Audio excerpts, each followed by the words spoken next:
साइका ने रूही का घूंघट उठाया और उसके पहले कि वो उसके अधरों का चुम्बन ले पाता,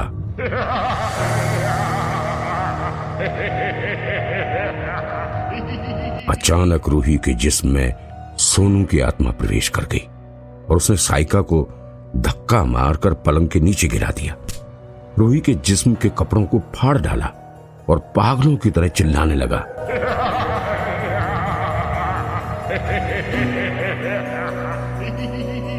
ये क्या किया तूने रूही? नहीं नहीं, मैं ये नहीं सह सकता, मैं पागल हो जाऊंगा, नहीं रह सकता तेरे बिन एक पल भी अब मैं। मेरी रूह बहुत बेचैन है तुझे पाने के लिए। इस जालिम साइका ने धोखे से मुझे पहाड़ी से नीचे गिराकर मेरी जान ले ली और तुझसे जबरदस्ती शादी कर ली। और तूने क्यों छोड़ दिया मुझे? क्या हम दोनों ने साथ जीने और साथ मरने की कस्में नहीं खाई थी? फिर क्यों मैं अकेले हूं आज? क्यों तू मेरे साथ नहीं है? मैं चाहता हूं कि अब तू भी मुझ में समा जा और हम दोनों का ऐसा मिलन हो जाए कि फिर कभी हम एक दूसरे से अलग ना हो, कभी जुदा ना हो। लगभग 15 मिनट रूही के जिस्म में सोनू की आत्मा यूं ही चिल्लाती रही। साइका ने रूही का जब ये रूप देखा तो बुरी तरह से घबरा गया और बड़ी मुश्किल से अपनी जान बचाकर कमरे से बाहर निकल गया। क्या हुआ बेटा, क्या हुआ? इस तरह हाफ क्यों रहा है? बहू ने कुछ कहा क्या? साइका की मां अपने बेटे को बहू के कमरे से इस तरह से भागकर आते देखकर बोली, मां वो पागल है। हाँ मां, तेरी बहू पागल है। लड़खड़ाती जुबान से साइका सिर्फ इतना ही बोल पाया। उसके हाथ पांव उस समय बुरी तरह से कांप रहे थे। ये क्या कह रहा है बेटा तू? बहू भला पागल कैसे हो सकती है? खूब ठोक बजा के हमने शादी की है ये, और फिर पसंद भी तो तेरी ही थी ना। मेरी चांद सी बहू को पागल कहते तुझे शर्म नहीं आती? चल अभी देखती हूं। साइका की मां बहू के कमरे में जब गई तो उसने देखा बहू के कपड़े अस्त व्यस्त थे। उसने मां जी को देखते ही जल्दी से साड़ी के पल्लू को अपने सिर पर रखा और उनके पैर छुए। सासू जी ने भी उसे आशीर्वाद दिया। जीती रहे बहू। फिर बाहर आकर बेटे के गालों पर हल्की सी चपत मारते हुए कहा, शैतान कहीं का, उल्लू बनाता है हमें। अरे आज की रात तो बहुत ही स्पेशल है तेरे लिए। दो दिलों के खूबसूरत मिलन की इस घड़ी में इस तरह की बातें नहीं किया करते। नहीं मां, मैं उसके कमरे में नहीं जाऊंगा। वो पागल लड़की है और मेरे साथ कुछ भी कर सकती है। उसने मेरे को चारपाई से धक्का दिया और नीचे गिरा दिया। साइका ने परेशान होकर कहा।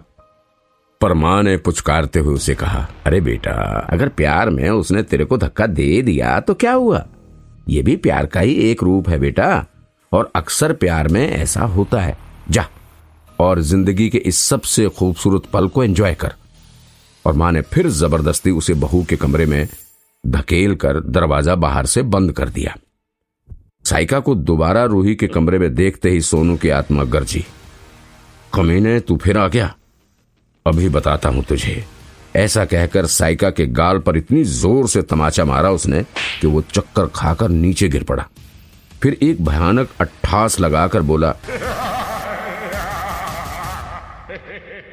कमीने, तूने मेरी जान ले ली और सोचा कि मुझे मारकर मेरी रूही के साथ ऐश करेगा। तुझे तो तड़पा तड़पा कर मारूंगा मैं। साइका इतना तो जान चुका था कि ये रूही नहीं बल्कि रूही के जिस्म में सोनू की आत्मा घुसकर उस पर वार कर रही है। वो गिड़गिड़ाकर बोला, नहीं नहीं, मुझे माफ कर दे, मुझसे बहुत बड़ी भूल हो गई। मैं रूही को चाहता था और तू मेरे रास्ते का रोड़ा था, इसलिए मैंने तुझे मारा। प्लीज प्लीज मुझे माफ कर दे। तुझे माफ कर दूं? पर क्यों?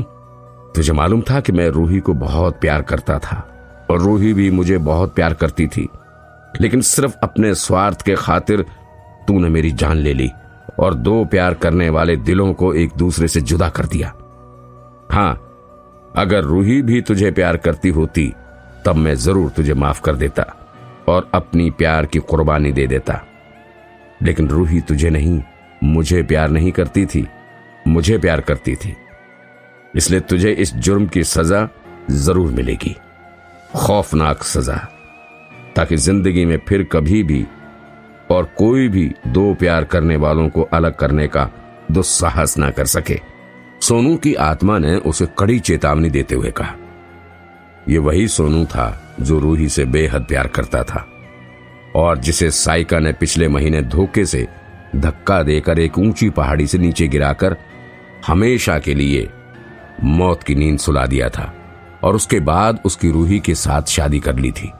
ऐसे में सोनू ये कैसे बर्दाश्त कर सकता था कि उसकी जान से प्यारी रूही के जिस्म को साइका अपना हाथ भी लगाए।